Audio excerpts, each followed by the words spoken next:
Hola, mi nombre es Ángela Gómez y aquí comienza Ella Soy, el programa de los derechos y de las luchas de las mujeres. Vamos con los titulares. Amnistía Internacional exige a Irán la liberación de la joven que protestó en ropa interior contra el código de vestimenta del país. El organismo denunció palizas y violencia sexual de la policía de la moral en el arresto, mientras el gobierno dijo que era una mujer perturbada. En Afganistán, las mujeres son invisibles. El talibán les prohibió hablar en voz alta entre ellas, semanas después de restringir sus voces en público. Y en México, las defensoras de derechos humanos celebran la libertad de Esmeralda, la niña indígena de 14 años acusada por homicidio por sufrir un aborto espontáneo tras ser violada. En paralelo, la CIDH pidió a los países de América Latina erradicar la violencia sexual contra mujeres indígenas. En esta emisión, nuestro gran tema será la defensa y la soberanía de los cuerpos. Y por eso nuestra primera historia está en Irán, donde una mujer fue detenida por caminar en ropa interior en una universidad de Teherán contra los estrictos códigos de vestimenta. Amnistía Internacional demandó su liberación y denunció palizas y violencia sexual en el momento del arresto. Veamos. En este video que circula por las redes sociales, se puede ver a una estudiante en ropa interior a la salida de su universidad en Teherán. Otro video la muestra caminando por la calle, aún sin ropa, antes de que un grupo de hombres la rodee y la obligue a entrar a un auto. Amnistía Internacional afirma que fue detenida violentamente tras protestar por la aplicación abusiva del código de vestimenta en su universidad y ha pedido su liberación. Hasta que sea puesta en libertad, las autoridades deben protegerla de la tortura y otros malos tratos y garantizarle el acceso a su familia y a un abogado. Las denuncias de palizas y violencia sexual contra ella durante su detención requieren investigaciones independientes e imparciales. Los responsables deben rendir cuentas. Hay muchas especulaciones sobre las circunstancias del incidente. La universidad dice que sufre de un trastorno de salud mental, pero un canal de medios sociales de estudiantes afirma que ya había sido acusada anteriormente por las fuerzas de seguridad dentro del recinto universitario. Las mujeres iraníes pueden ser sometidas a duros castigos por el estricto código de vestimenta del país. Su incumplimiento puede acarrear una multa de cerca de $150, que pueden duplicarse si no se paga en el plazo de un mes. También pueden perder sus trabajos y ser expulsadas de las redes sociales hasta por un año. Las penas son más duras para las reincidentes, que pueden ser castigadas con 6 meses y 3 años de cárcel.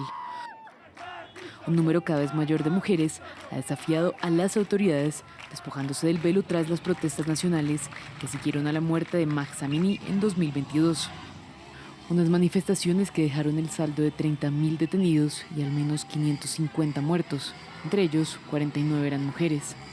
A pesar de esto, muchas siguen negándose a cubrirse el pelo. Y en Afganistán, el ministro talibán para la propagación de la virtud y la prevención del vicio, Mohammad Khalid Hanafi, declaró que las mujeres no pueden hablar en voz alta en presencia de otras mujeres. Previamente se les había prohibido hablar en público, violaciones que no pasan inadvertidas. Afganistán sigue siendo el único país del mundo en el que las mujeres y las niñas no pueden disfrutar de una educación superior al 6º grado, y desde hace más de 3 años las mujeres se ven afectadas por las restricciones de los talibanes en todos los aspectos de sus vidas. Recientemente, una nueva ley llamada Ley de Vicios y Virtudes institucionalizó aún más una lista cada vez mayor de restricciones que violan flagrantemente los derechos de las mujeres y las niñas. Vamos a América Latina. En México terminó la persecución judicial contra Esmeralda, una niña indígena de 14 años que sufrió un aborto tras un embarazo producto de una violación. La Fiscalía de Querétaro la había acusado de homicidio y además le pedía que indemnizara a su violador. Este caso evidenció los prejuicios contra las mujeres en el país, que ocupa el primer lugar en embarazos adolescentes entre las naciones de la OCDE. Nos cuenta nuestra corresponsal en la capital mexicana, Aurora Bayuz. Es una historia preocupantemente común en el continente y por suerte esta se hizo mediática y se evitaron perjuicios adicionales. Las autoridades de México el 30 de octubre anunciaban que se retiraban todos los cargos en contra de Esmeralda, esta joven de 14 años que fue acusada de homicidio doloso por haber tenido un aborto involuntario del producto de una violación. De acuerdo a la denuncia presentada en la Fiscalía del Estado de Querétaro, esta joven de origen indígena fue víctima de una violación a manos de un familiar.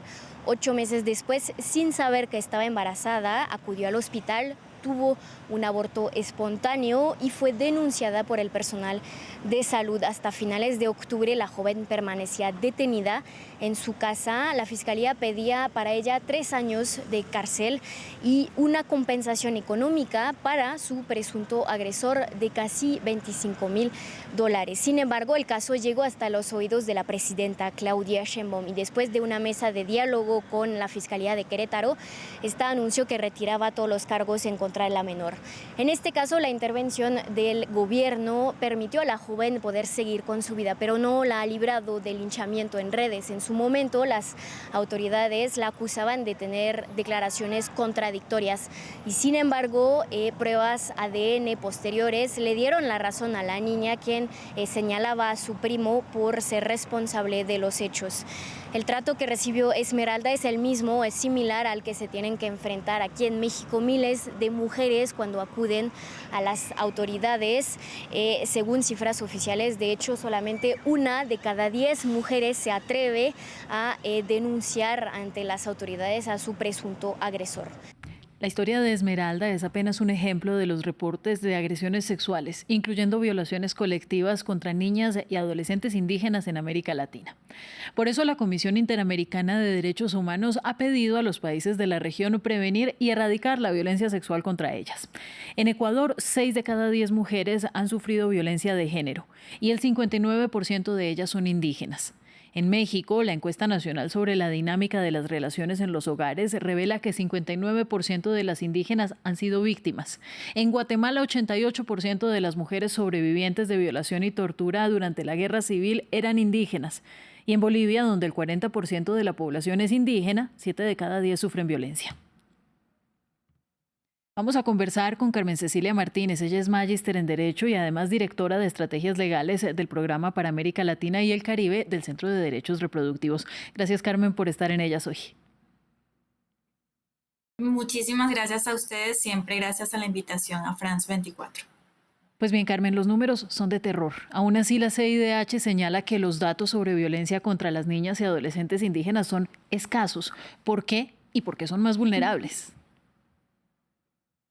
Sí, de hecho, la violencia sexual en contra de niñas en toda la región tiene cifras desafortunadas, ¿no? Por ejemplo, se estima que alrededor del 80% de las agresiones sexuales en toda la región tienen como víctimas a niñas de entre 10 y 14 años, y lo cierto es que esta violencia sexual es reforzada de alguna forma contra niñas y adolescentes indígenas que están expuestas a un mayor nivel de violencia por múltiples factores de discriminación. Un ejemplo de ello es, por ejemplo, el informe final de la Comisión de la Verdad de Colombia, que señala que las mujeres indígenas narraron cómo enfrentaron afectaciones a sus cuerpos durante la guerra, ¿no? Dentro de esas afectaciones se encuentran que fueron reclutadas con engaños, siendo víctimas de violencia sexual cuando eran niñas, forzadas a tener embarazos, causándole daños culturales y afectaciones pues irreversibles a sus vidas. Y el caso de Esmeralda, pues justamente no, como se decía, no es un caso aislado. El Comité de los Derechos del Niño de Naciones Unidas el año pasado condenó a Perú por un caso muy similar, el caso de Camila, una niña indígena menor de 14 años que estaba siendo violentada sexualmente por su padre, y en lugar de brindarle la atención que ella requería, fue también criminalizada por enfrentar un aborto espontáneo. ¿Debería existir un factor diferencial para protegerlas? ¿Cuáles son los desafíos dentro y fuera de las comunidades indígenas? Creo que dentro de los desafíos se encuentra, por supuesto, es que a este fenómeno de la violencia sexual en contra de niñas y en particular de niñas indígenas se encuentra un factor muy importante, y es la falta de acceso a servicios de salud sexual y reproductiva, ¿no?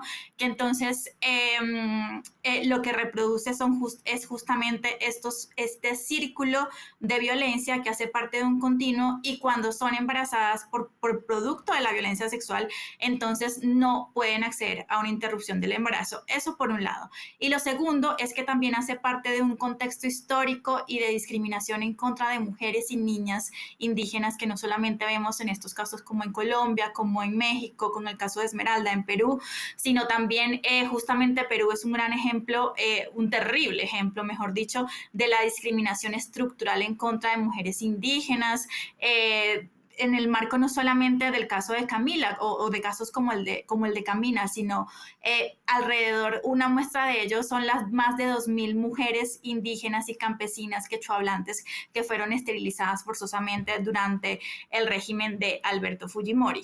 Y otros casos que tienen que ver con violencia obstétrica también hacia mujeres, niñas y adolescentes indígenas cuando no se les provee además los servicios de salud que ellas desean acceder.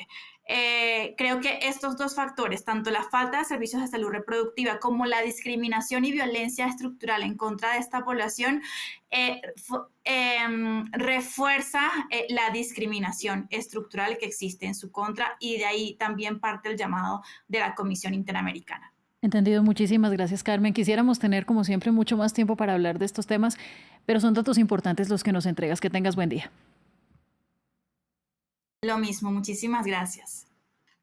Muy bien, y para el cierre, este 10 de noviembre inicia una regata que le da la vuelta al mundo en solitario. Este año es la 10ª edición y entre los skippers está Clarisse Kremer, quien se lanza a esta aventura por segunda vez consecutiva. En 2020 ocupó el puesto 12 y marcó el tiempo más rápido de las mujeres en la historia de la prueba. Nos cuentan Cédric Ferreira y Natalia Ruiz Giraldo.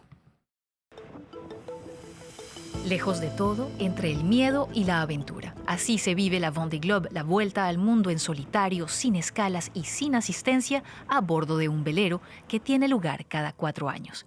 Clarisse Kremer es una de los 40 navegantes en liza.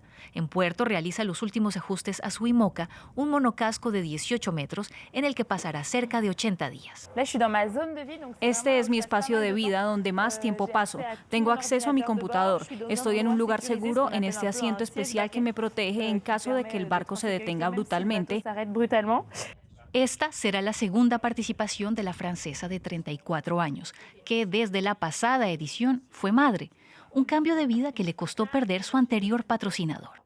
Tenía un patrocinador que simplemente no quería tomar el riesgo de lo que yo representaba. Y luego tuve la suerte de que el L'Occitane me acogiera y este sponsor asumiera ese riesgo en su totalidad, que quiera probar que es posible para una mujer existir en este gremio.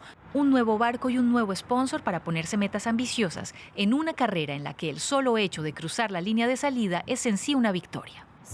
Clarisse llegó 12ª la vez pasada, así que nuestro objetivo de desempeño es terminar en el top 10.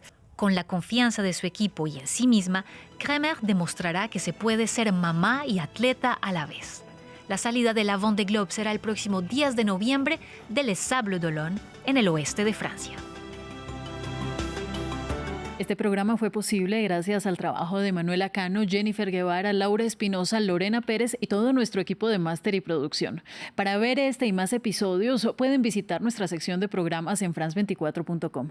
Y nos vemos en una próxima.